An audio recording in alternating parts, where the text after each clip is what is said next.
Welcome to SVGTV News for Friday, August 31st, 2019. I am Rochelle Batiste with the details. The majority of schools across the country will reopen on Monday for the start of the new academic year.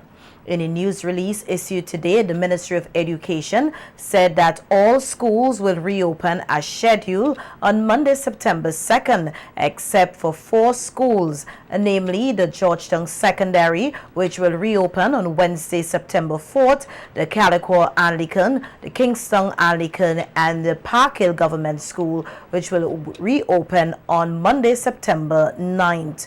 The ministry said parents and guardians of students at these schools can be assured that adequate preparation will be made to make up for the loss of instructional time, but offered no explanation for the delay.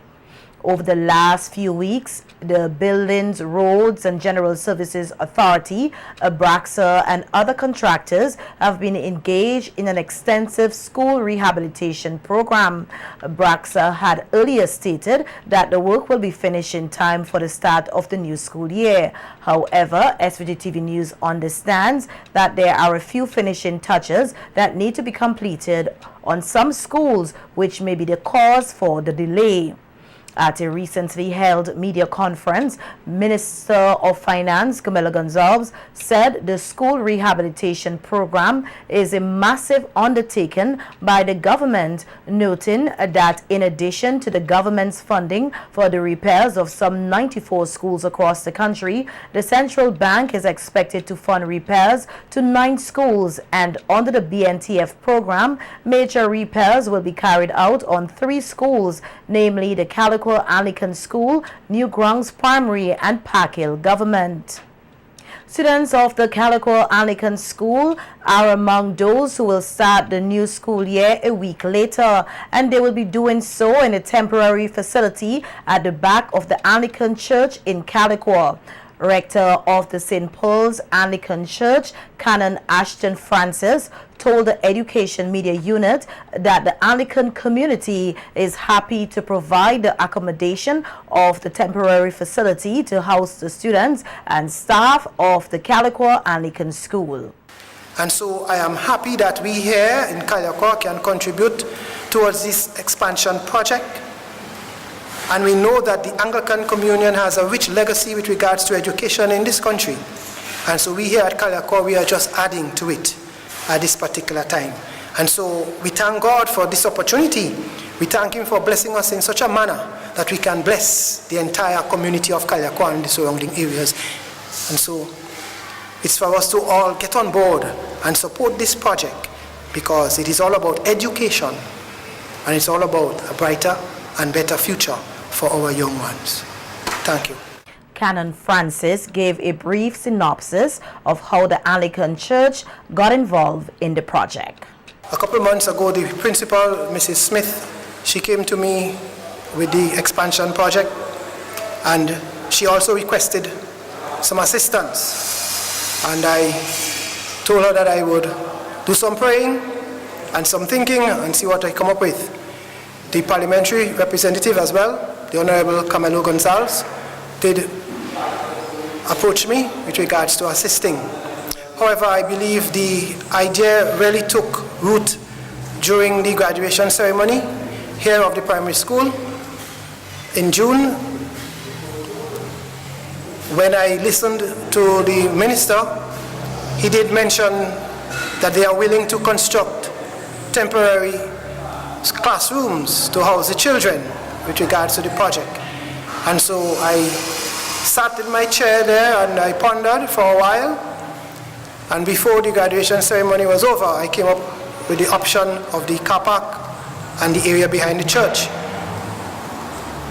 These 2 areas can be used with regards to constructing classrooms to house the kids. And so I informed the principal that evening at the end of, after graduation, and then I spoke to members of the council, and I also called my bishop, the Right Reverend C. Leopold Friday, Bishop of the Women Islands, and informed him of the request and our desire to assist in that particular manner. The canon said while he understands the reservation of some persons in placing a temporary facility at the back of the church in close proximity of the cemetery, it is something that they should not worried about much, noting that for one to be motivated and inspired to work towards a brighter future, one must experience dullness in the presence. So we look forward to the completion of this project, knowing fully well at the end of it all, the children of this community and surrounding areas will have a better classroom environment, an environment that is much more conducive to learning. And I know there are those who would express their dissatisfaction, but their dissatisfaction with regards to the cemetery as at present. But we must take this into consideration. There is always some form of destruction in construction, and there is also the concept of restoration. So never mind the situation with regards to the cemetery and how it is. After the project is completed, we will seek to restore the cemetery, maybe even better than how it was before. And so for now, let us just bear with the conditions and do our best, knowing fully well that at the end of this project, our children would benefit tremendously. The start of the new school year on Monday, September 2nd, 2019 will be a special day for Catalan when the first cohort of students of the Catalan Secondary School take up class, albeit in a temporary facility. Construction on the official secondary school, which is being carried out by the Catalan Resorts Development Company, is expected to be completed soon. Prime Minister Dr. Ralph Gonsalves earlier stated that the creation of the Catalan Secondary School is part of his government's overall vision for education and the economy. SVGTV News understands that a special General Assembly will be held on Monday for the first cohort of students of the Catalan Secondary School, which will be attended by government officials and some of the developers on the island. With the new academic year starting on Monday, Permanent Secretary in the Ministry of Education, Michael Burke, is reminding school principals not to forget the importance of song leadership. Earlier this week, the ministry held a meeting with all heads of primary and secondary schools in the country under the theme Working Together to Promote Positive School Culture. Using a story about a young man, Burke said a leader cannot do it alone, and it is important that principals and administrative staff work together as one. What does it mean to sharpen your axe? To sharpen your axe means that you recognize that you're vulnerable, that you cannot do it alone, that you're placed in a position of leadership. But leadership requires a team. So if you're of the opinion that you can run and manage a school according to you, you will fail. And you will fail miserably. Teamwork is important. We have entered into a period where there's a lot happening in the schools. Work has been done in the schools. Buildings are given a facelift. Extensive work has been done. But some of these institutions, some of these schools, they're in trouble because the foundations were weak. Leadership, sound leadership, is the foundation upon which schools should be built. The administrative staff of the Ministry of Education cannot do this job alone. Minister of Education Sinclair Jimmy Prince said although there are a number of excellent performers coming out of primary school entering secondary school, there are a few who cannot read at their grade level. Minister Prince called on both primary and secondary school teachers and principals to work together to help these students. The administrators thought that this was a good thing to do because one feeds the other. And I hear principals talk all the time that we couldn't do any better with the people we got from the primary school. And I hear the primary school teachers saying, well, what have you done with my children? We set them up very well, and they got to Form 3 and they disappeared. What did you do? So there has to be a conversation between both sections. Because even though we have some good enough numbers with respect to the outcomes at the external exams, we have some very bizarre situations existing in schools. There are people, I've done my research, who can't read in Form 1 and 2. In my day, if you couldn't read in Senior 1, that was a disgrace. If you can't read now in Form 3, oh, no big thing. It has to be a big thing. I want to make it a big thing. You to join.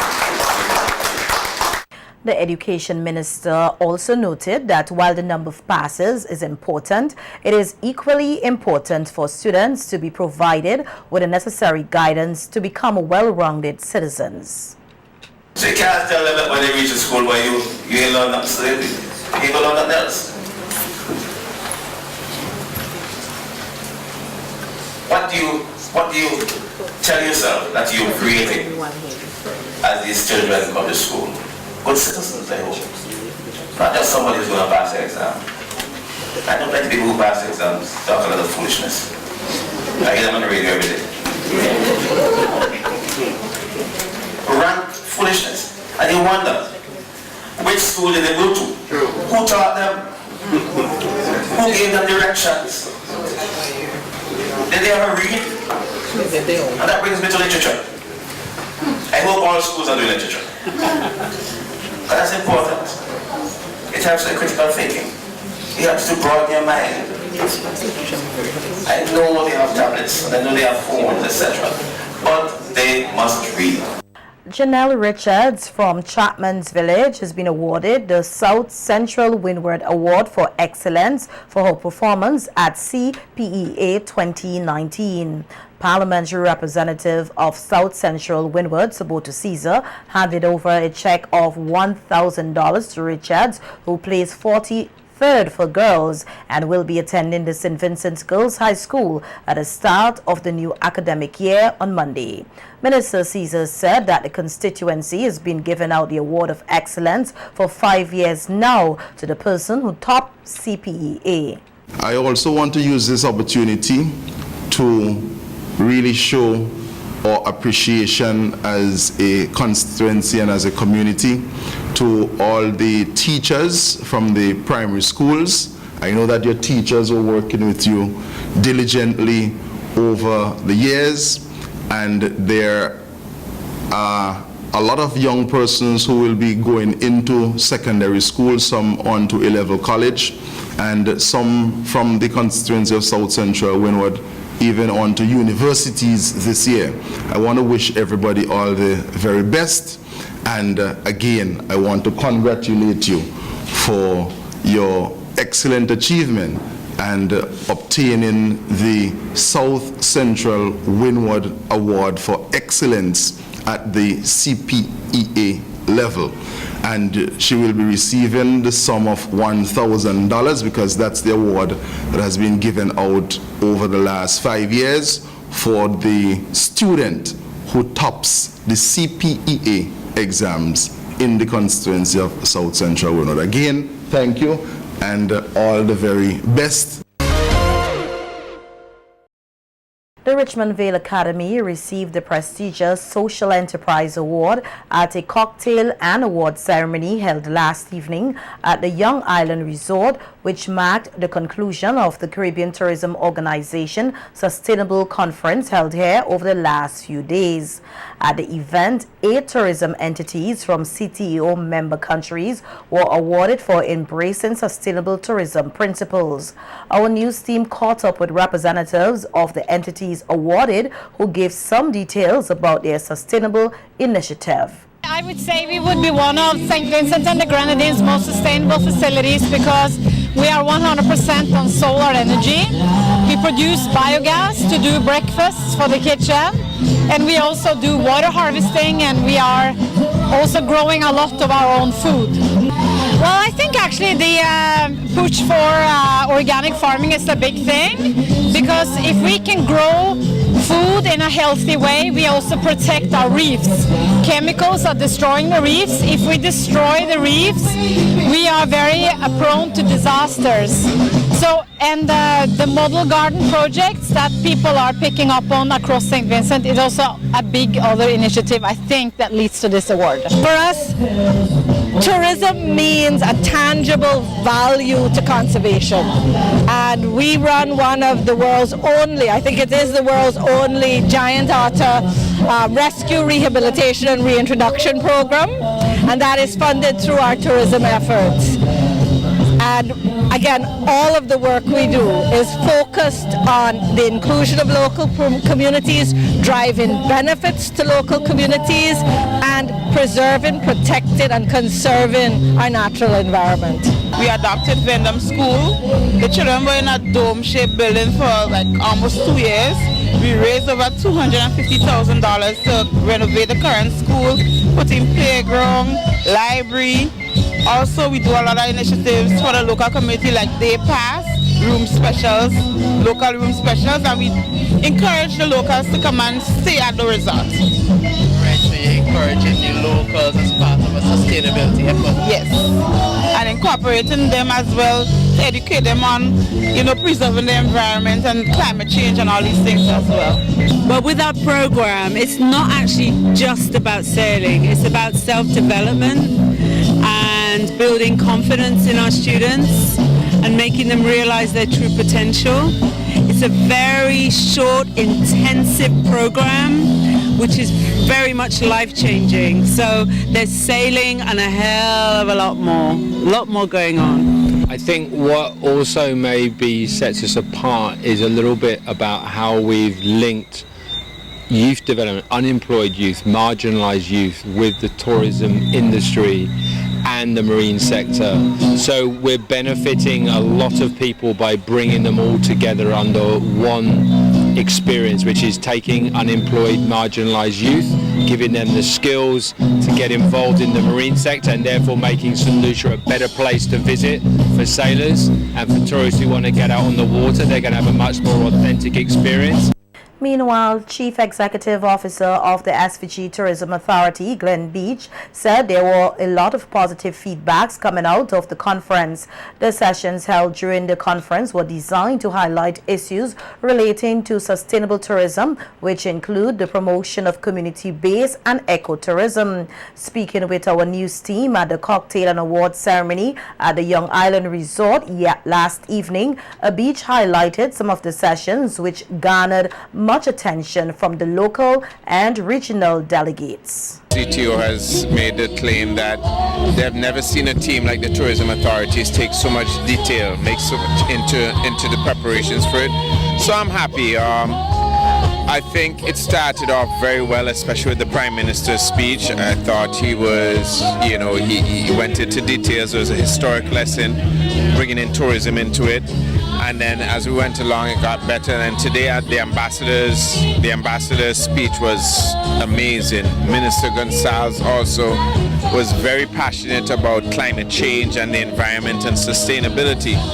And then this afternoon we had the talk on medicinal marijuana, which obviously got a lot of attention. As I told them, next year we have to make sure that former Minister Thompson, who's now CEO of the Marijuana Authority, gets a separate package for himself. Not saying that we're hosting it next year, but so far the feedback has been exceptional, and it would be easy for me to take credit, but it's not me. My team, Failing King, Avenel De Silva, and all the people that worked along with them from the Tourism Authority did a tremendous job. Speaking on community-based tourism, Beach said while the SVG Tourism Authority has done tremendous work in this area, they've come to the realization that there is a need to improve their local public awareness program. Especially, I think we can train them to have bigger input into the tourism product.